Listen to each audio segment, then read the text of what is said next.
로마 신자들에게 보낸 서간 인사 1장. 그리스도 예수님의 종으로서 사도로 부르심을 받고 하느님의 복음을 위하여 선택을 받은 바오로가 이 편지를 씁니다. 이 복음은 하느님께서 당신의 예언자들을 통하여 미리 성경에 약속해 놓으신 것으로 당신 아드님에 관한 말씀입니다.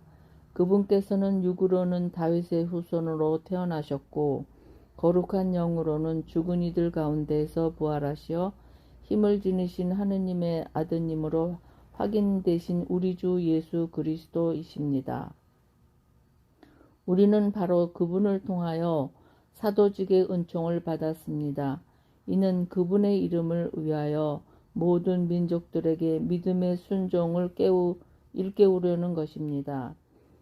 여러분도 그들 가운데서 부르심을 받고 예수 그리스도의 사람이 되었습니다. 성도로 부르심을 받은 이들로서 하느님께 사랑받는 로마의 모든 신자에게 인사합니다. 하느님 우리 아버지와 주 예수 그리스도에게서 은총과 평화가 여러분에게 내리기를 빕니다. 로마를 방문하려는 원인. 먼저 여러분 모두의 일로 예수 그리스도를 통하여 나의 하느님께 감사를 드립니다. 여러분의 믿음이 온 세상에 알려지고 있기 때문입니다. 그분 아드님의 복음을 선포하며 내 영으로 섬기는 하느님께서 나의 증인이십니다. 나는 끊임없이 여러분 생각을 하며 기도할 때마다 하느님의 뜻에 따라 어떻게든 내가 여러분에게 갈 수 있는 길이 열리기를 빌고 있습니다. 나는 여러분을 보게 되기를 간절히 바랍니다. 여러분과 함께 성령의 은사를 나누어 여러분의 힘을 북돋아 주려는 것입니다. 다시 말하면 내가 여러분과 같이 지내면서 여러분의 믿음과 나의 믿음을 통하여 다 함께 서로 격려를 받으려는 것입니다. 형제 여러분, 나는 여러분이 이 사실도 알기를 바랍니다. 비록 지금까지 좌절되기는 하였지만 나는 여러분에게 가려고 여러 번 작정하였습니다. 다른 민족들에게서처럼 여러분에게서도 내가 어떤 성과를 거두려는 것입니다. 나는 그리스도인에게도 비그리스도인에게도 지혜로운 이들에게도 어리석은 이들에게도 다 빚을 지고 있습니다. 그래서 로마에 있는 여러분에게도 복음을 전하는 것이 나의 소원입니다. 복음의 힘.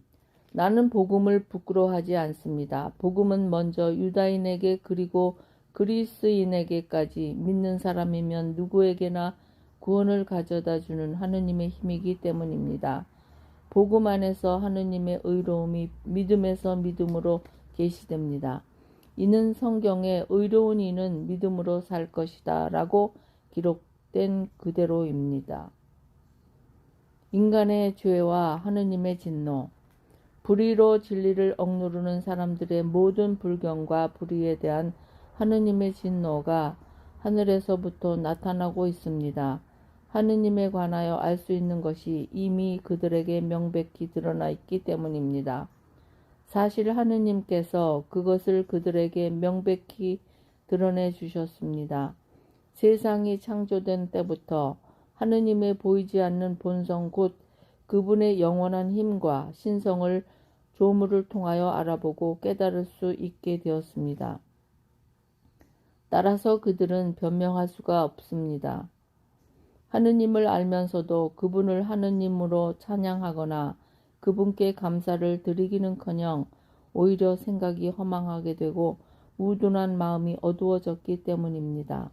그들은 지혜롭다고 자처하였지만 바보가 되었습니다.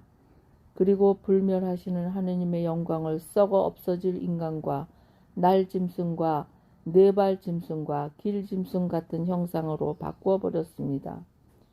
그리하여 하느님께서는 그들이 마음의 욕망으로 더럽혀지도록 내버려 두시어 그들이 스스로 자기들의 몸을 수치스럽게 만들도록 하셨습니다.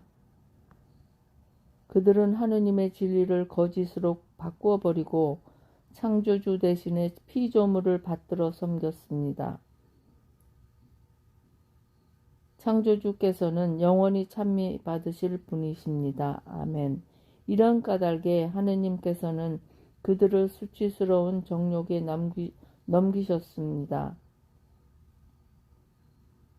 그리하여 그들의 여자들은 자연스러운 육체 관계를 자연을 거스르는 관계로 바꾸어 버렸습니다.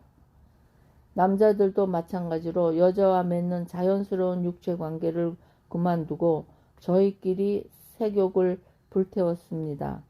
남자들이 남자들과 파렴치한 짓을 저지르다가 그 탈선에 합당한 대가를 직접 받았습니다.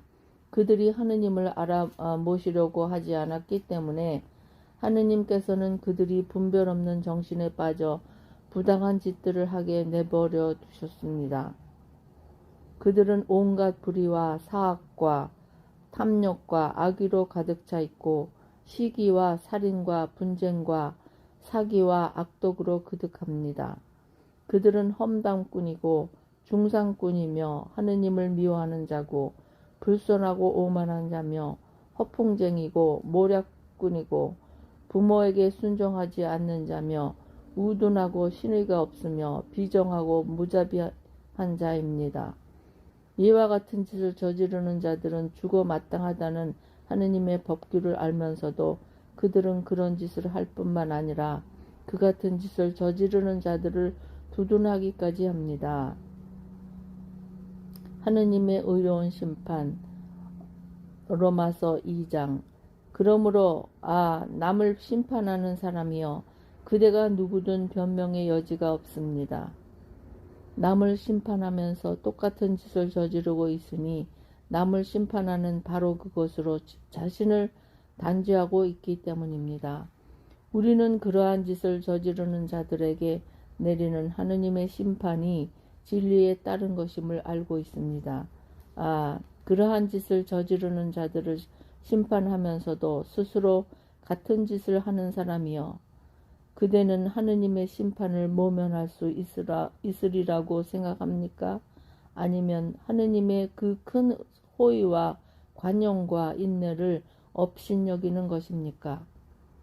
그분의 호의가 그대를 회개로 이끌려 한다는 것을 모릅니까? 그대는 회개할 줄 모르는 완고한 마음으로 하느님의 의로운 재판이 이루어지는 진노와 계시의 날에 그대에게 쏟아질 진노를 쌓고 있습니다. 하느님께서는 각자에게 그 행실대로 갚으실 것입니다. 꾸준히 선행을 하면서 영광과 명예와 불멸을 추구하는 이들에게는 영원한 생명을 주십니다. 그러나 이기심에 사로잡혀 진리를 거스르고 불의를 따르는 자들에게는 진로와 격분이 쏟아집니다. 먼저 유다인이 그리고 그리스인까지 악을 저지르는 자는 누구나 환난과 고통을 겪을 것입니다. 먼저 유다인에게 그리고 그리스인에게까지 선을 행하는 모든 이에게는 영광과 명예와 평화가 내릴 것입니다. 하느님께서는 사람을 차별하지 않으시기 때문입니다. 다른 민족과 민족들과 율법을 모르고 죄지은 자들은 누구나 율법과 관계없이 멸망하고 율법을 알고 죄지은 자들은 누구나 율법에 따라 심판을 받을 것입니다. 율법을 듣는 이가 하느님 앞에서 의로운 이가 아니라 율법을 실천하는 이라야 의롭게 될 것이기 때문입니다. 다른 민족들이 율법을 가지고 있지 않으면서도 본성에 따라 율법에서 요구하는 것을 실천하면 율법을 가지고 있지 않은 그들이 자신들에게는 율법이 됩니다. 그들의 양심이 증언하고 그들의 엇갈리는 생각들이 서로 고발하기도 하고 변호하기도 하면서 그들은 율법에서 요구하는 행위가 자기들의 마음에 쓰여 있음을 보여줍니다. 이러한 사실은 내가 전하는 복음이 가르치는 대로 하느님께서 그리스도 예수님을 통하여 사람들의 숨은 행실들을 심판하시는 그날에 드러날 것입니다. 유다인과 율법. 그런데 그대는 자신을 유다인이라고 부르면서 율법에 의지하고 하느님을 자랑하며 율법을 배워 하느님의 뜻을 알고 무엇이 중요한지 판단할 줄 안다고 합니다. 또 자신이 눈먼 이들의 인도자고 어둠 속에 있는 이들의 빛이라고 확신하며 율법에서 지식과 진리를 진술을 터득하였으므로 어리석은 자들의 교사이며 철없는 자들의 선생이라고 확신합니다. 그렇다면 남은 가르치면서 왜 자신은 가르치지 않습니까? 도둑질을 하지 말라고 설교하면서 왜 그대는 도둑질을 합니까? 간음을 하지 말라고 하면서 왜 그대는 간음을 합니까? 우상을 혐오한다고 하면서 왜 그대는 신전 물건을 훔칩니까? 율법을 자랑하면서 왜 그대는 율법을 어겨 하느님을 모욕합니까? 과연 성경에 하느님의 이름이 너희 때문에 다른 민족들 가운데에서 모독을 받는다고 기록되어 있습니다. 그대가 율법을 실천하면 할례는 유익합니다. 그러나 그대가 율법을 어기면 그대가 받은 할례는 할례가 아닌 것이 되고 맙니다. 그러니 할례 받지 않은 이들이 율법의 규정들을 지키면 할례를 받지 않았지만 할례를 받은 것으로 여겨지지 않겠습니까? 그리하여 몸의 할례를 받지 않았으면서도 율법을 준수하는 이들이 법전을 가지고 있고 할례를 받았으면서도 율법을 어기는 그대를 심판할 것입니다. 겉모양을 갖추었다고 유다인이 아니고 살갗의 겉모양으로 나타난다고 할례가 아닙니다. 오히려 속으로 유다인인 사람이 참 유다인이고 문자가 아니라 성령으로 마음에 받는 할례가 참 할례입니다. 그렇게 하는 이는 사람들이 아니라 하느님께 칭찬을 받습니다. 로마서 3장 하느님의 진실성과 사람들의 죄. 그렇다면 유다인으로서 더 이로운 점은 무엇입니까? 할례의 이점은 무엇입니까? 어느 모로 보나 많이 있습니다. 우선 하느님께서 당신의 말씀을 그들에게 맡기셨다는 것입니다. 그러면 그들 가운데 몇 사람이 불성실할 경우에는 어떻게 됩니까? 그들의 불성실함이 하느님의 성실함을 무효로 만들어 버린다는 말입니까? 결코 그렇지 않습니다. 당신께서 말씀하실 때에 당신의 의로움이 드러나고 사람들이 당신께 재판을 걸면 당신께서 이기실 것입니다. 라고 성경에 기록되어 있듯이 사람은 모두 거짓말쟁이이지만 하느님은 진실하신 분이시라는 것이 드러나야 합니다. 그런데 우리의 불의가 하느님의 의로움을 드러낸다면 무엇이라고 말해야 합니까? 인간의 방식으로 말해서 하느님께서는 진로를 내리심으로 불의하시다고 해야 합니까? 결코 그렇지 않습니다.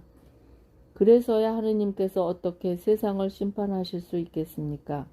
나의 거짓으로 하느님의 진실하심이 더욱 돋보여 그분 영광의 보탬이 된다면 왜 내가 여전히 죄인으로 심판을 받아야 합니까? 더 나아가서 악을 행하여 선이 생기게 하자고 해야 하지 않겠습니까? 사실 어떤 자들은 우리가 그런 말을 한다면서 우리를 비방하고 있습니다. 그러나 그런 자들은 합당한 심판을 받을 것입니다. 사람은 모두 죄인. 그러면 어떻게 됩니까? 우리가 유다인으로서 나은 점이 있습니까? 전혀 없습니다. 사실 우리는 이미 앞에서 유다인이나 그리스인이나 다 같이 죄의 지배 아래 있다고 고발하였습니다. 이는 성경에 기록된 그대로입니다. 의로운 이가 없다. 하나도 없다. 깨닫는 이 없고 하느님을 찾는 이 없다. 모두 빗나가 다 함께 쓸모없이 되어버렸다. 호의를 베푸는 이가 없다. 하나도 없다. 그들 목구멍은 열린 무덤. 혀로는 사람을 속이고 입술 밑에는 살무사의 독을 품는다. 그들의 입은 저주와 독설로 가득하고 발은 남의 피를 쏟는 일에 재빠르며 그들이 가는 길에는 파멸과 비참만이 있다. 그들은 평화의 길을 알지 못한다. 그들의 눈에는 하느님을 두려워하는 빛이 없다. 우리가 알다시피 율법이 말하는 것은 모두 율법 아래 사는 사람들에게 해당됩니다. 그래서 모든 입은 다물어지고 온 세상은 하느님 앞에 유죄임이 드러납니다. 어떠한 인간도 율법에 따른 행위로 하느님 앞에서 의롭게 되지 못하기 때문입니다. 율법을 통해서는 죄를 알게 될 따름입니다. 믿음으로 의롭게 되는 길. 그러나 이제는 율법과 상관없이 하느님의 의로움이 나타났습니다. 이는 율법과 예언자들이 증언하는 것입니다. 예수 그리스도에 대한 믿음을 통하여 오는 하느님의 의로움은 믿는 모든 이를 위한 것입니다. 거기에는 아무 차별도 없습니다. 모든 사람이 죄를 지어 하느님의 영광을 잃었습니다. 그러나 그리스도 예수님 안에서 이루어진 속량을 통하여 그분의 은총으로 거저 의롭게 됩니다. 하느님께서는 예수님을 속죄의 제물로 내세우셨습니다. 예수님의 피로 이루어진 속죄는 믿음으로 얻어집니다. 사람들이 이전에 지은 죄들은 용서하시어 당신의 의로움을 보여주시려고 그리하신 것입니다. 이 죄들은 하느님께서 관용을 베푸실 때에 저질러졌습니다. 지금 이 시대에는 하느님께서 당신의 의로움을 보여주시어 당신께서 의로우신 분이며 또 예수님을 믿는 이를 의롭게 하시는 분임을 드러내십니다. 그러니 자랑할 것이 어디 있습니까? 전혀 없습니다. 무슨 법으로 그리 되었습니까? 행위의 법입니까? 아닙니다. 믿음의 법입니다. 사실 사람은 율법에 따른 행위와 상관없이 믿음으로 의롭게 된다고 우리는 확신합니다. 하느님은 유다인들만의 하느님이십니까? 다른 민족들의 하느님은 아니십니까? 아닙니다. 다른 민족들의 하느님이시기도 합니다. 정녕 하느님은 한 분이십니다. 그분께서 할례 받은 이들도 믿음으로 의롭게 하시고 할례 받지 않은 이들도 믿음을 통하여 의롭게 해주실 것입니다. 그렇다면 우리가 믿음으로 율법을 무효가 되게 하는 것입니까? 결코 그렇지 않습니다. 오히려 율법을 굳게 세우자는 것입니다. 로마서 4장. 아브라함의 믿음. 그렇다면 혈육으로 우리 선조인 아브라함이 찾아 얻은 것을 두고 우리가 무엇이라고 말해야 합니까? 아브라함이 행위로 의롭게 되었더라면 자랑할 만도 합니다. 그러나 하느님 앞에서는 그렇지 않습니다. 성경은 무엇이라고 말합니까? 아브라함이 하느님을 믿으니 하느님께서 믿음을 의로움으로 인정해 주셨다 하였습니다. 일을 하는 사람에게는 품삯이 선물이 아니라 당연한 보수로 여겨집니다. 그러나 일을 하지 않더라도 불경한 자를 의롭게 하시는 분을 믿는 사람은 그 믿음으로 의로움으로 인정받습니다. 그래서 다윗도 하느님께서 행위와는 다 상관없이 의로움을 인정해 주시는 사람의 행복을 이렇게 노래합니다. 행복하여라 불법을 용서받고 죄가 덮어진 사람들. 행복하여라 주님께서 죄를 헤아리지 않으시는 사람. 그렇다면 이 행복이 할례 받은 이들에게만 해당됩니까? 아니면 할례 받지 않은 이들에게도 해당됩니까? 우리는 하느님께서 아브라함의 믿음을 의로움으로 인정해 주셨다고 말합니다. 그렇다면 어떤 상황에서 그러한 인정을 받았습니까? 할례를 받은 다음입니까? 아니면 할례를 받지 않았을 때입니까? 할례 받은 다음이 아니라 할례 받지 않았을 때입니다. 그는 할례를 받지 않았을 때에 믿음으로 얻은 의로움을 확증하는 것으로서 할례라는 표징을 받았습니다. 이는 그가 할례를 받지 않고도 믿는 모든 사람의 조상이 되어 그들도 의로움을 인정받게 하려는 것이었습니다. 또한 아브라함은 할례 받은 이들의 조상입니다. 그들은 할례를 받았을 뿐만 아니라 우리 조상 아브라함이 할례를 받지 않았을 때에 걸어간 그 믿음의 발자취도 따라 걸었습니다. 믿음을 통하여 실현된 하느님의 약속. 세상의 상속자가 되리라는 약속은 율법을 통해서가 아니라 믿음으로 얻은 의로움을 통해서 아브라함과 그 후손들에게 주어졌습니다. 율법에 따라 사는 사람들이 상속자라면 믿음은 의미가 없어지고 약속은 무효가 됩니다. 율법은 진로를 자아내기 때문입니다. 율법이 없는 곳에는 헌법도 없습니다. 그러한 까닭의 약속은 믿음에 따라 이루어지고 은총으로 주어집니다. 이는 약속이 모든 후손에게 곧 율법에 따라 사는 이들뿐만 아니라 아브라함이 보여준 믿음에 따라 사는 이들에게도 보장되게 하려는 것입니다. 아브라함은 우리 모두의 조상입니다. 그것은 성경에 내가 너를 많은 민족들의 조상으로 만들었다라고 기록된 그대로입니다. 아브라함은 자기가 믿는 분, 곧 죽은 이들을 다시 살리시고 존재하지 않는 것을 존재하도록 불러내시는 하느님 앞에서 우리 모두의 조상이 되었습니다. 그는 희망이 없어도 희망하며 너의 후손들이 저렇게 많아질 것이다 하신 말씀에 따라 많은 민족의 아버지가 될 것을 믿었습니다. 100살가량이 되어 자기 몸이 이미 죽은 것이나 다름없고 사라의 모태도 죽은 것이라 여기면서도 믿음이 약해지지 않았습니다. 그는 불신으로 하느님의 약속을 의심하지 않았을 뿐만 아니라 오히려 믿음으로 더욱 굳세어져 하느님을 찬양하였습니다. 그리고 하느님께서는 약속하신 것을 능히 이루실 수 있다고 확신하였습니다. 바로 그 때문에 하느님께서 그 믿음을 의로움으로 인정해 주신 것입니다. 하느님께서 인정해 주셨다는 기록은 아브라함만이 아니라 우리를 위한 것이기도 합니다. 우리 주 예수님을 죽은 이들 가운데에서 일으키신 분을 믿는 우리도 그렇게 인정받을 것입니다. 이 예수님께서는 우리의 잘못 때문에 죽음에 넘겨지셨지만 우리를 의롭게 하시려고 되살아나셨습니다. 로마서 5장. 의롭게 된 이들의 삶과 희망. 그러므로 믿음으로 의롭게 된 우리는 우리 주 예수 그리스도를 통하여 하느님과 더불어 평화를 누립니다. 믿음 덕분에 우리는 그리스도를 통하여 우리가 서 있는 이 은총 속으로 들어올 수 있게 되었습니다.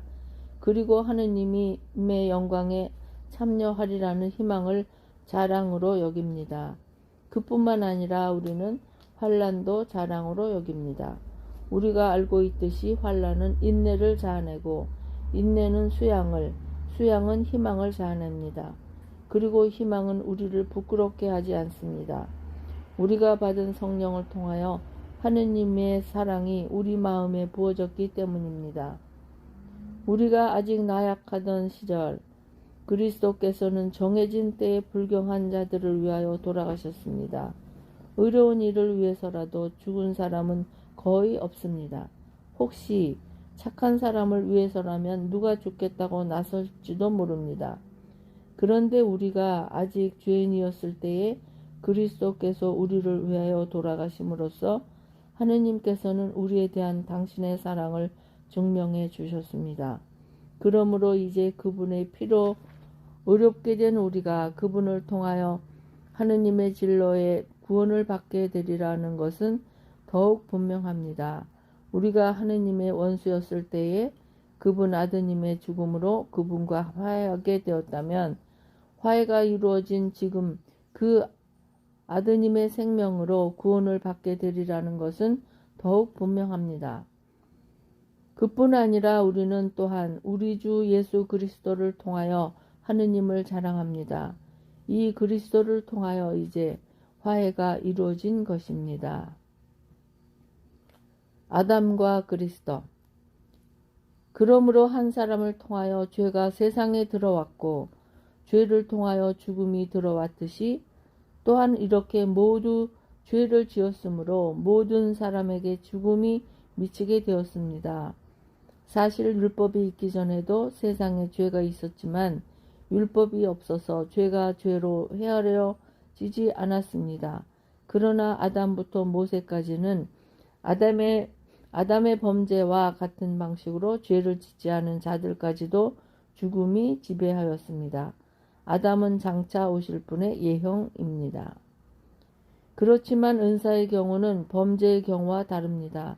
사실 그 한 사람의 범죄로 많은 사람이 죽었지만 하느님의 은총과 예수 그리스도 한 사람의 은혜로 선물은 많은 사람에게 충만히 내렸습니다.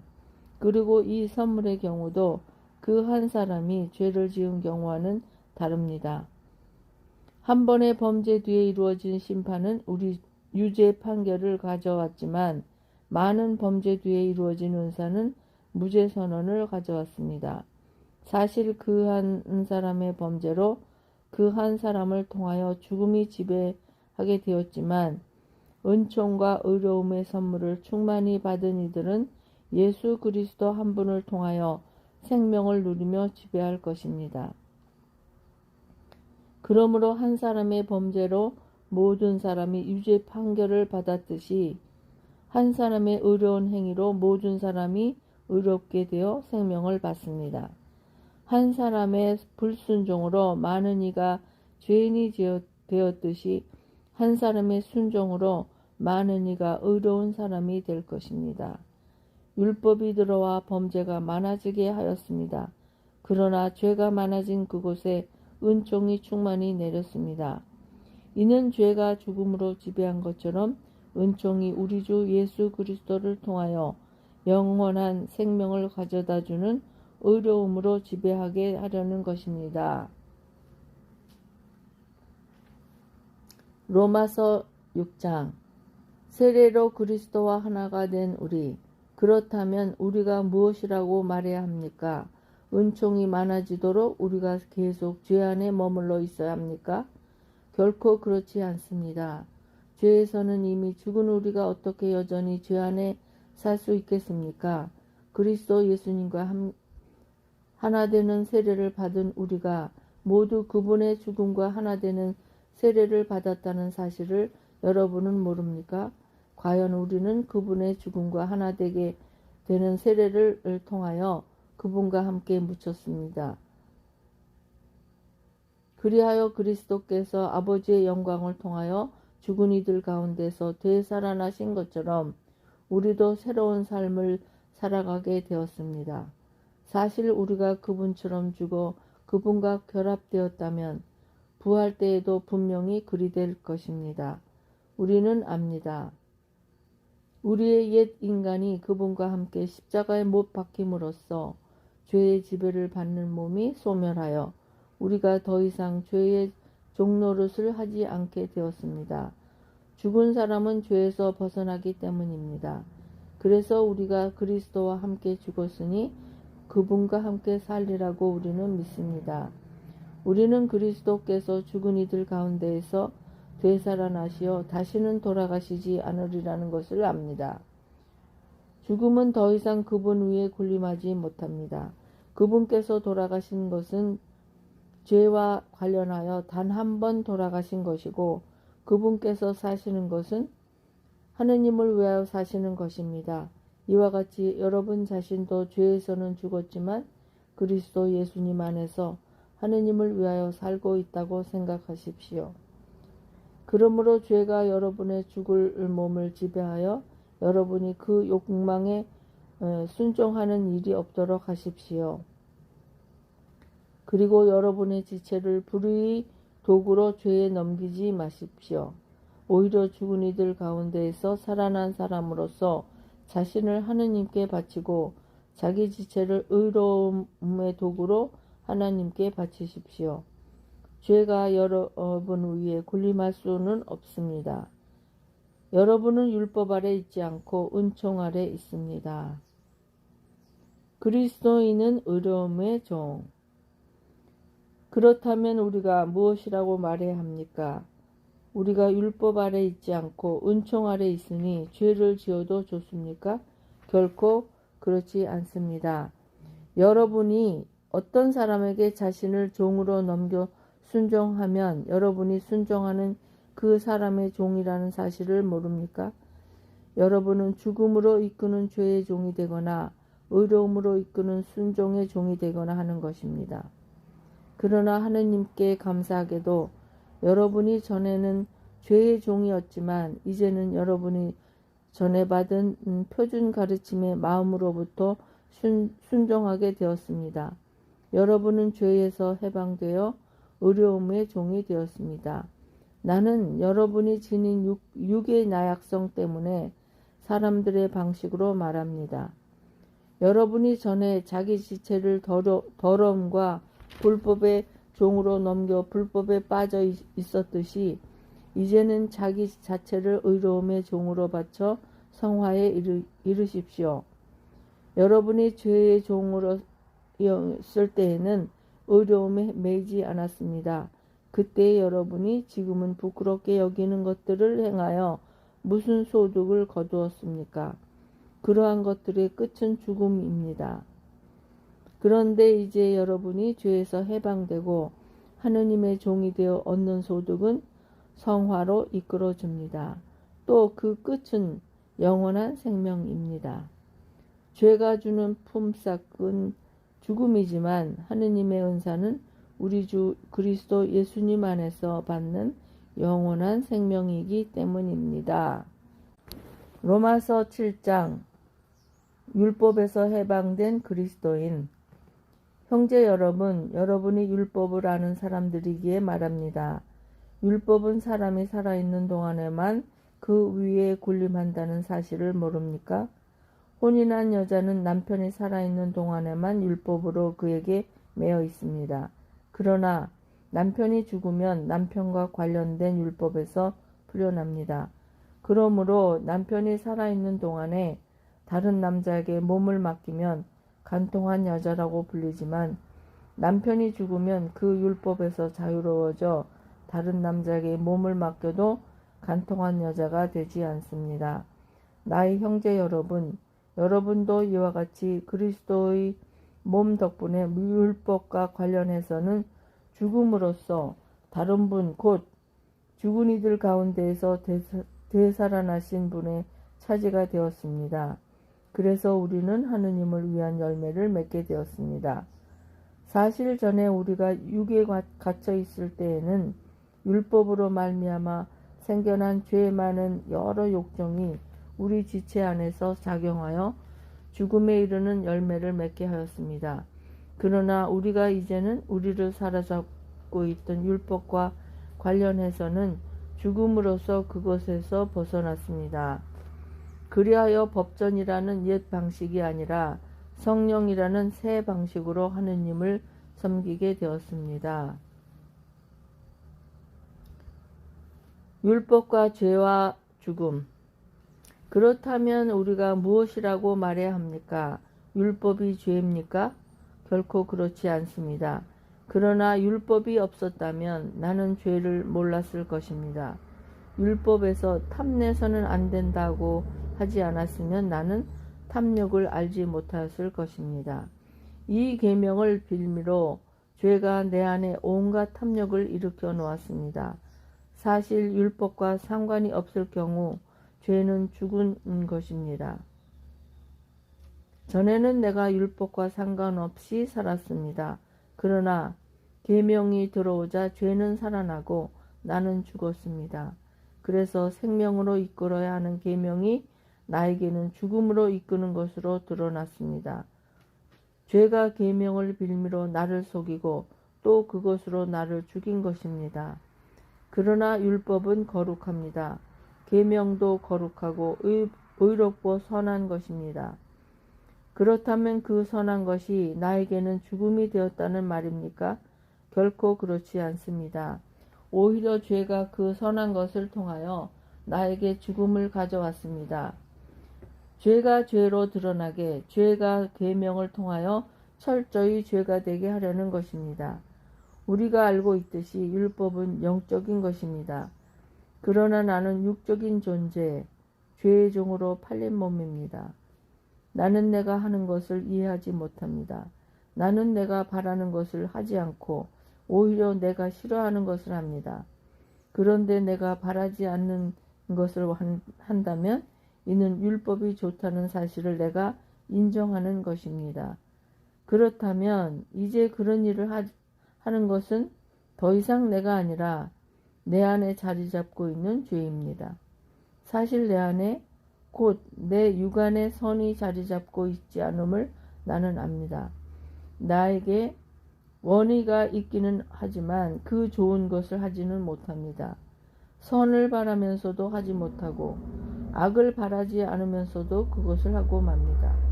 그래서 내가 바라지 않는 것을 하면 그 일을 하는 것은 더 이상 내가 아니라 내 안에 자리 잡은 죄입니다. 여기에서 나는 법칙을 발견합니다. 내가 좋은 것을 하기를 바라는 것도 바로 내 곁에 있다는, 악이 바로 내 곁에 있다는 것입니다. 나의 내적 인간은 하느님의 법을 두고 기뻐합니다. 그러나 내 지체 안에는 다른 법이 있어 내 이성의 법과 대결하고 있음을 나는 봅니다. 그 다른 법이 나를 내 지체 안에 있는 죄의 법에 사로잡히게 합니다. 나는 과연 비참한 인간입니다. 누가 이 죽음에 빠진 몸에서 나를 구해줄 수 있습니까? 우리 주 예수 그리스도를 통하여 나를 구해주신 하느님께 감사드립니다. 이렇게 나 자신이 이성으로는 하느님의 법을 섬기지만 육으로는 죄의 법을 섬깁니다. 로마서 8장. 성령께서 주시는 생명. 그러므로 이제 그리스도 예수님 안에 있는 이들은 단죄를 받을 일이 없습니다. 그리스도 예수님 안에서 생명을 주시는 성령의 법이 그대를 죄와 죽음의 법에서 해방시켜 주었기 때문입니다. 율법이 육으로 말미암아 나약해져 이룰 수 없던 것을 하느님께서 이루셨습니다. 곧 당신의 친아드님을 죄 많은 육의 모습을 지닌 속죄 제물로 보내시어 그 육 안에서 죄를 처단하셨습니다. 이는 육이 아니라 성령에 따라 살아가는 우리 안에서 율법이 요구하는 바가 채워지게 하려는 것이었습니다. 무릇 육을 따르는 자들은 육에 속한 것을 생각하고 성령을 따르는 이들은 성령에 속한 것을 생각합니다. 육의 관심사는 죽음이고 성령의 관심사는 생명과 평화입니다. 육의 관심사는 하느님을 적대하는 것이기 때문입니다. 사실 그것은 하느님의 법에 복종하지 않을 뿐만 아니라 복종할 수도 없습니다. 육 안에 있는 자들은 하느님 마음에 들 수 없습니다.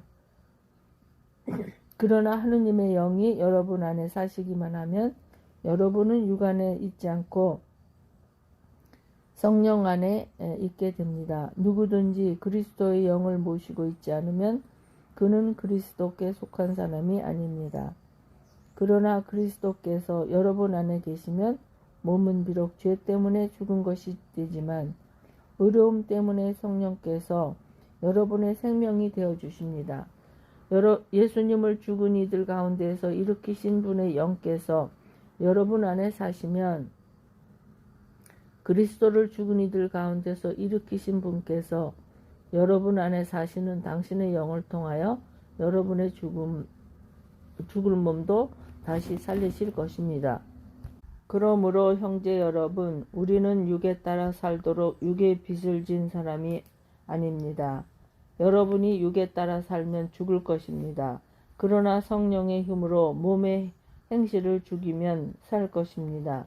하느님의 영의 인도를 받는 이들은 모두 하느님의 자녀입니다. 여러분은 사람을 다시 두려움에 빠뜨리는 종살이의 영을 받은 것이 아니라 여러분을 자녀로 삼도록 해주시는 영을 받았습니다. 이 성령의 힘으로 우리가 아빠, 아버지 하고 외치는 것입니다. 그리고 이 성령께서 몸소 우리가 하느님의 자녀임을 우리의 영에게 증언해 주십니다. 자녀이면 상속자이기도 합니다. 우리는 하느님의 상속자입니다. 그리스도와 더불어 공동 상속자인 것입니다. 다만 그리스도와 함께 영광을 누리려면 그분과 함께 고난을 받아야 합니다. 고난과 희망과 영광. 장차 우리에게 계시될 영광에 견주면 지금 이 시대에 우리가 겪는 고난은 아무것도 아니라고 생각합니다. 사실 피조물은 하느님의 자녀들이 나타나기를 간절히 기다리고 있습니다. 피조물이 허무의 지배 아래 든 것은 자의가 아니라 그렇게 하신 분의 뜻이었습니다. 그러나 그것은 희망을 간직하고 있습니다. 피조물도 멸망의 종살이에서 해방되어 하느님의 자녀들이 누리는 영광의 자유를 얻을 것입니다. 우리는 모든 피조물이 지금까지 다 함께 탄식하며 진통을 겪고 있음을 알고 있습니다. 그러나 피조물만이 아니라 성령을 첫 선물로 받은 우리 자신도 하느님의 자녀가 되기를, 우리의 몸이 속량되기를 기다리며 속으로 탄식하고 있습니다. 사실 우리는 희망으로 구원을 받았습니다. 보이는 것은 희망하는 것은 희망이 아닙니다. 보이는 것을 누가 희망합니까? 우리는 보이지 않는 것을 희망하기에 인내심을 가지고 기다립니다. 이와 같이 성령께서도 나약한 우리를 도와주십니다. 우리는 올바른 방식으로 기도할 줄 모르지만 성령께서 몸소 말로 다 할 수 없이 단식하시며 우리를 대신하여 간구해 주십니다. 마음속같이 살펴보시는 분께서는 이러한 성령의 생각이 무엇인지 아십니다. 성령께서 하느님의 따라 성도들을 위하여 간구하시기 때문입니다. 하느님을 사랑하는 이들, 그분의 계획에 따라 부르심을 받은 이들에게는 모든 것이 함께 작용하여 선을 이룬다는 것을 우리는 압니다. 하느님께서는 미리 뽑으신 이들을 당신의 아드님과 같은 모상이 되도록 미리 정하셨습니다. 그리하여 그 아드님께서 많은 형제 가운데 맞이가 되게 하셨습니다. 그렇게 미리 정해진 이들을 또한 부르셨고 부르신 이들을 또한 의롭게 하셨으며 의롭게 하신 이들을 또한 영광스럽게 해 주셨습니다. 하느님의 사랑과 믿는 이들의 확신. 그렇다면 우리가 이와 관련하여 무엇이라고 말해야 합니까? 하느님께서 우리 편이신데 누가 우리를 대적하겠습니까? 당신의 친아드님마저 아끼지 않으시고 우리 모두를 위하여 내어주신 분께서 어찌 그 아드님과 함께 모든 것을 우리에게 베풀어 주지 않으시겠습니까? 하느님께서 선택된 이들을 누가 고발할 수 있겠습니까? 그들을 의롭게 해주시는 분은 하느님이십니다. 누가 그들을 단죄할 수 있겠습니까? 돌아가셨다가 참으로 되살아나신 분, 또 하느님의 오른편에 앉아 계신 분, 그리고 우리를 위하여 간구해 주시는 분이 바로 그리스도 예수님이십니다. 무엇이 우리를 그리스도의 사랑에서 갈라놓을 수 있겠습니까? 환난입니까? 역경입니까? 박해입니까? 굶주림입니까? 헐벗음입니까? 위험입니까? 칼입니까? 이는 성경에 기록된 그대로입니다. 저희는 온종일 당신 때문에 살해되며 도살된 양처럼 여겨집니다. 그러나 우리는 우리를 사랑해 주신 분의 도움에 힘입어 이 모든 것을 이겨내고도 남습니다. 나는 확신합니다. 죽음도 삶도 천사도 권세도 현재의 것도 미래의 것도 권능도 저 높은 곳도 저 깊은 곳도 그 밖에 어떠한 피조물도 우리 주 예수 그리스도 예수님의 께서 드러난 하느님의 사랑에서 우리를 떼어놓을 수 없습니다. 하느님의 말씀이십니다. 아멘.